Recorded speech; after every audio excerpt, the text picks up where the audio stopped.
ओम जयंती मंगला काली भद्रकाली कपालिनी दुर्गा क्षमा शिवा धात्री स्वाहा स्वधा नमोस्तुते। जय माता दी दोस्तों, स्वागत है आपका अपने चैनल कृष्णा प्यारी सखा में। कैसे हैं आप सब लोग। सबसे पहले आपको आने वाली नवरात्रि की बहुत बहुत शुभकामनाएं।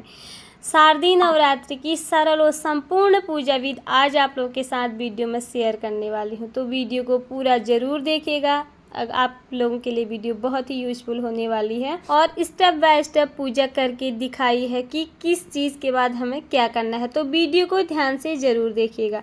सबसे पहले हमें माता रानी के लिए एक चौकी लगा लेनी है। घर के मंदिर पे पूजा करनी है तो मंदिर को भी अच्छे से हमें साफ कर लेना है पहले दिन से ही। घर की साफ सफाई और शुद्धिकरण करने के बाद एक जगह हमें निर्धारित कर लेनी है माता की चौकी लगाने के लिए, और चौकी के ऊपर हमें इस तरह से लाल वस्त्र बिछाना है। माता का लाल रंग बहुत अधिक प्रिय है। तो सबसे पहले हमें कलश की स्थापना करनी है। कलश की स्थापना के लिए हमें चाहिए चावल। मैंने यहाँ पर रंगे हुए चावल ले रखे हैं, पीले चावल, और इसमें बनाना हमने अष्टदल कमल। अगर आप अष्टदल कमल बनाना नहीं जानते हैं या नहीं बना पाते हैं तो आपको चावल की ढेरी लगा लेनी है और इसी के ऊपर से कलश को रख देना है। और हाँ, अगर आपके पास रंगे हुए चावल ना हो तो फिर आप सफ़ेद चावल ही रख सकते हैं, पर हमारे चावल साबुत होने चाहिए। टूटे हुए चावलों का प्रयोग पूजा में नहीं किया जाता है। तो मैंने यहाँ पर आज मिट्टी का कलश ले रखा है। मिट्टी का कलश बहुत शुभ माना जाता है। पहले इसमें मैंने रोली से स्वास्तिक बनाया है, अब पीले चंदन से बना रही हूँ कलश में। आपके पास जिस भी पात्र का कलश है आप रख सकते हैं, पीतल का, तांबे का, मिट्टी का, जो भी आपके पास हो उसी में आप कलश की स्थापना कर सकते हैं। यहाँ पर मैंने अच्छे से स्वास्तिक बना लिया है। अब कलश के कंठ में हमें बांधना है मोली, जिसे हम कलावा भी बोलते हैं। हमें इसको 3 बार इस तरह से घुमा लेना है और हमें इसमें गांठ नहीं बांधनी होती है, बस इसी तरह से हम इसको मोड़ कर ही बांध लेंगे। तो सबसे पहले हमें डालना है कलश में गंगा जल, उसके बाद डालना हमें साफ शुद्ध और 1 लोटा जल। कलश को हमें कंठ तक भरना है। कलश में हमें डाल देना है हल्दी की गांठ, सुपारी, कॉइन, दूर्वा घास डाल देनी है। आप चाहे तो पुष्प डाल सकते हैं, पर और लौंग, इलायची और 1 रुपये का कॉइन। तो यहाँ पर डाल दे हैं मैंने थोड़ी सी रोली और अक्षत यानी कि साबुत चावल। इस तरह से हमने कलश की सामग्री कलश में डाल दी है। उसके ऊपर चावल से भरा पात्र रख दिया है। मिट्टी का ही पात्र मैंने कलश के ऊपर रखा है और कलश में मैंने पल्लव लगा लिए हैं। आप आम के, अशोका के, पान के, किसी के भी पल्लव लगा सकते हैं। तो अब हमें रखना है जटा वाला नारियल कलश के ऊपर। उसे एक चुनरी से हमें बांध लेना है जटा वाले नारियल को, और ऊपर से हमें मोली लपेट लेनी है। और जो अष्टदल हमने कमल बना है उसी के ऊपर से कलश को रखना है और नारियल का मुख हमेशा अपनी ओर आप लोगों को करना है। कलश की स्थापना कैसे की जाती है और नारियल का मुख कैसे करना चाहिए, कहाँ पे करना चाहिए, इसकी संपूर्ण विधि मैं आप लोगों के साथ किसी भी दूसरे वीडियो में शेयर करूंगी। तो अब ले लिया है मैंने यहाँ पर एक साफ और शुद्ध बर्तन, और जिसमें लिख लिया है जय माता दी, और उसके किनारों से बना लिया है स्वास्तिक। स्वास्तिक शुभ माना जाता है, तो नीचे से फूलों का आसन दिया। अगर आपके पास इस तरह की मूर्ति विग्रह है तो आप माता रानी को पहले दिन की पूजा है ये हमारी, उस दिन अभिषेक जरूर कराएंगे। और सबसे पहले भगवान श्री गणेश जी की मूर्ति अगर आपके पास है तो उनका अभिषेक कराएंगे। पहले गंगा जल से अभिषेक कराएंगे शुद्ध, फिर उसके बाद हमें पंचामृत से अभिषेक कराना है। नवरात्रि का पहला दिन माता रानी को पंचामृत से अभिषेक कराएं, साथ ही भगवान श्री गणेश जी की। अगर आपके पास तस्वीर या फोटो है तो उसमें आप गंगा जल के ही छींटे आपको लगाने हैं। और मूर्ति विग्रह का अभिषेक आपको इस तरह से जरूर करना है। जैसे विधि से मैं पूजा करती हूँ वही आप लोग के साथ वीडियो में शेयर कर रही हूँ। तो पहले दिन आपको माता रानी का इसी तरह से अभिषेक करना है, फिर आपको मूर्ति को हिलाना नहीं होता है। तो इस तरह से हमने पहले गंगा जल से अभिषेक कराया, उसके बाद पंचामृत से, फिर हमें शुद्ध जल से अभिषेक कराना होता है। माता रानी के अभिषेक के बाद हमें उन्हें देनी है इत्र सेवा। कॉटन की सहायता से थोड़े से हाथ में हमें इत्र लगाना है, उसके बाद उनको हमें अच्छे से इत्र सेवा देनी होती है। तो आप ये ज़रूर करें नवरात्रि के पहले दिन। और फिर हमें कर लेना है माता रानी का श्रृंगार। एक नए वस्त्र उनको पहनाने हैं और थोड़े से एक चौकी लगा लेनी है, उसमें लाल रंग का वस्त्र बिछा लेना है। नीचे से चावलों का आसन देकर माता रानी को उसमें विराजमान कर देना है। तो जितना हो सके उनका श्रृंगार करें माता रानी के लिए, और जो भी आप उनके लिए माला, कंगन और पोशाक, चुनरी, एक नई चुनरी आप लोग को ज़रूर लानी होती है और नए वस्त्र इस तरह की, अगर आपके पास मूर्ति विग्रह है तो उन्हें चुनरी आप लोग ज़रूर उड़ाएं। पहले दिन माता शैलपुत्री की पूजा की जाती है और उनका सबसे प्रिय रंग है पीला। यहाँ पर मैंने माता रानी को आज पीले रंग की ही पोशाक पहना रखी है।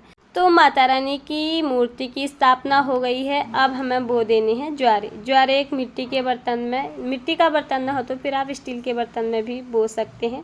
हमने यहाँ पे ज्वारे बो दिए हैं, मिट्टी में हमने ज्वारे बो करके ज्वारों का भी पूजन अच्छे से कर लिया है। ज्वारे कैसे बोए जाते हैं, ज्वारे बोने की सरल विधि क्या है, इस विस्तार से आप लोग के साथ इसकी वीडियो भी जल्दी ही चैनल पे शेयर करूंगी। तो अब वो करनी है हमने माता रानी की ज्योत की तैयारी। माता रानी के लिए अखंड दीपक हमने प्रज्वलित कर लेना है। एक स्वास्तिक बनाया है नीचे रोली से, और जैसे जिसे हम दीपक पूजन कहते हैं, और नीचे से चावलों का आसन दिया है, साबुत अक्षत, और वहाँ पर रख देंगे हम अखंड दीपक, जिसे इन 9 दिनों के लिए हमें प्रज्वलित करना होता है और फिर इस दीपक को यहाँ से हमें हिलाना नहीं होता है। तो हमने यहाँ पर दीपक प्रज्वलित कर दिया। दीपक के साथ साथ हमें धूप बत्ती भी ज़रूर प्रज्वलित करनी होती है। तो इस तरह से अखंड दीपक प्रज्वलित किया जाता है। उसके बाद हम कलश में 33 करोड़ देवी देवताओं का वास माना जाता है। कलश के ऊपर से हम फूल की माला समर्पित कर देंगे और भगवान श्री गणेश जी को दुर्वा घास, गुड़हल के पुष्प और जनेऊ जरूर समर्पित करेंगे। साथ ही कलावा, वस्त्र रूपी कलावा भी उन्हें समर्पित करेंगे। माता रानी को गुलाब के फूल, गुड़हल के फूल ना मिले तो फिर आप गेंदे के फूल भी समर्पित कर सकते हैं। उसके बाद हमें जो ज्वारे बोए हैं उसमें भी हमें पुष्प समर्पित कर देने हैं। दीप पूजन भी करना है, उसी के साथ ही उसमें हमने पुष्प समर्पित कर देने हैं। इन 9 दिनों में माता रानी की ज्योति में ही माता रानी का वास माना जाता है। तो इसी दीपक को हमने पूजा का साक्षी मान लेना है। इसी के साथ ही माता रानी का रोली से हम तिलक कर देंगे। साथ ही भगवान श्री गणेश जी का तिलक करेंगे, माता रानी के शेर का तिलक करेंगे, कलश देवता का तिलक करेंगे और कलश में रखे नारियल का भी हमें इसी तरह से तिलक कर लेना है। और जो हमने ज्वारे बो रखे हैं उनमें भी हमें तिलक कर लेना है। साथ ही दीप पूजन भी करेंगे, दीपक में भी तिलक कर लेंगे और इसी के साथ ही माता रानी को लाल सिंदूर समर्पित कर देंगे। अगर हम पीला चंदन माँ को चढ़ाना चाहें तो पीला चंदन भी चढ़ा सकते हैं। कलश के ऊपर से रखे हुए श्री कलश की भी हमें पूजा करनी है, उसमें भी हमें तिलक कर लेना है। ये हमारा श्री कलश की स्थापना कहते हैं और कलश को हमें इन 9 दिनों तक अब हिलाना नहीं है एक ही जगह, और उसी के ऊपर से हमें तिलक कर लेना है। तो उसी के साथ ही हम माता रानी को सुहाग की वस्त्रें समर्पित करेंगे। जो भी हमारे पास चूड़ी, मेहंदी, बिंदी, काजल, गजरा जो भी हो, माता रानी को सुहाग की वस्तुएं देनी होती हैं। ये आप पहले दिन भी दे सकते हैं और नवरात्रि में किसी भी दिन आप माता रानी को सुहाग की सामग्री समर्पित कर सकते हैं। उसके बाद माता रानी का प्रिय भोग है लौंग, बतासा और इलायची, और कोई भी ऋतु फल आप माता रानी को रोज़ भोग में लगा सकते हैं। पूजा की कमी पूर्ति के लिए हमें दक्षिणा रखनी होती है। आप पहले दिन ही ये दक्षिणा मंदिर पर रख लें और फिर इस दक्षिणा को हमें यहाँ से उठाना नहीं होता है। उसके बाद हाथ में थोड़े से हमें लेने हैं अक्षत यानी कि साबुत चावल और एक लेना है पुष्प। इस तरह से माता रानी की नवरात्रि व्रत की कथा हमें पढ़ लेनी है पहले दिन, और फिर हमें आप चाहे तो दुर्गा चालीसा पढ़ सकते हैं। दुर्गा चालीसा तो बहुत छोटी सी है, वो आप पढ़ ही सकते हैं। उसके बाद दुर्गा सप्तशती का पाठ भी आप कर सकते हैं। उसके बाद जो हमने ज्वारे बो रखे हैं इनमें थोड़ा, इन ज्वारों को हमने सींच लेना है। ज़्यादा पानी इसमें नहीं डालना, हमें थोड़ा थोड़ा पानी हमें रोज़ डालना है। थोड़ा सा पानी डाल लें क्योंकि इसे हम ज्वारों को सींचना बोलते हैं। उसके बाद हम करेंगे हवन। हवन गाय के उपले से मैं यहाँ पर कर रही हूँ, वो मैंने पहले ही प्रज्वलित कर दिया है। अब इसमें डाल दिया मैंने थोड़ा सा घी गाय का, और उसी में डाल दिए हैं 2 कपूर। अग्नि हमारी प्रज्वलित हो चुकी है। अब ऊपर से हम डालेंगे बतासा। इसमें आप बतासा डाल सकते हैं, पंचमेवा डाल सकते हैं, और इस तरह से लौंग, फूल वाली लौंग ही हमें जोड़े सहित चढ़ानी होती हैं। घी में थोड़ा सा मिला लें और इस तरह से हमें 2-2 लौंग रोज़ माता रानी को चढ़ानी होती हैं। तो इस तरह से अग्नि में जो भी चीज़ें हम समर्पित करते हैं वो हमारी माता रानी के सीधे मुख में चले जाता है। इस तरह से अग्नि के द्वारा ही माता रानी हमारा भोग ग्रहण करती हैं। इसलिए नवरात्रि में हवन करने का पूरा विधि और विधान है, ये हमें सुबह ही करना होता है। हवन करने के बाद हमें हवन के ऊपर से इस तरह से पानी को घुमा लेना है 3 बार और जो ये हवन का धुआं है इसको हम घर के चारों किनारों पर को हम धूनी दे देंगे, मतलब इसको हम घर में चारों ओर घुमाएंगे। और जो अखंड दीपक हमने प्रज्वलित कर रखा है उसे हमने अब उठाना नहीं है। यहाँ पर आरती के लिए हमें दूसरा दीपक प्रज्वलित कर लेना है। हवन कुंड से हम घर में चारों ओर इसको घुमा लेंगे। उसके बाद हम करेंगे यहाँ पर माता रानी की आरती। आपको जो भी आरती आती है घंटी ध्वन शंख ध्वन करके माता रानी की आप लोग आरती उतारें। अम्बे तू है जगदम्बे काली, जय दुर्गे खप्पर वाली, तेरे ही गुणे गाएं भारती।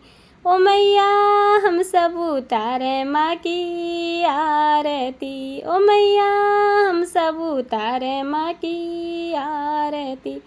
इस तरह से माता रानी की हमें प्रेम पूर्वक आरती उतार लेनी है। तो माता रानी को भोग हमने लगा लिया है। भोग लगाने के बाद 1 लोटा जल भी माँ के सामने हमें ज़रूर रखना है। तो ये हमारी पहले दिन की संपूर्ण और सरल पूजा विधि मैंने आज आप लोगों के साथ शेयर की। और उसके बाद हमें पूजा में हुई भूल चूक के लिए माँ से क्षमा याचना करनी है। हे माता, आपकी पूजा में हमसे जो भी भूल चूक हुई हो उसके लिए हमें क्षमा कर दो। इस तरह से हमें दीपक को भी प्रणाम करना है, माता रानी के चरणों को भी प्रणाम करना है। क्षमा याचना करके हमें अपनी पूजा संपूर्ण कर लेनी है।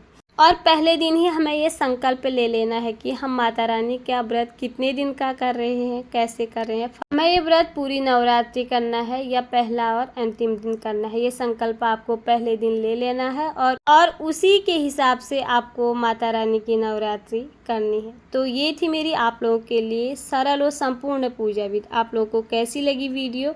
उम्मीद करती हूँ आप लोगों के लिए ये वीडियो ज़रूर यूजफुल और हेल्पफुल रही होगी। तो अगर आपके लिए वीडियो थोड़ी बहुत भी यूजफुल हो तो प्लीज़ वीडियो को ज़्यादा से ज़्यादा शेयर कर दीजिएगा। कमेंट बॉक्स में माता रानी का नाम का जयकारा ज़रूर लगाएं और लाइक शेयर सब्सक्राइब ज़रूर कर दीजिएगा। फिर मिलती हूँ किसी और वीडियो में, तब तक के लिए आप सभी को हरे कृष्णा, राधे राधे, जय माता दी। वीडियो देखने के लिए सबका धन्यवाद।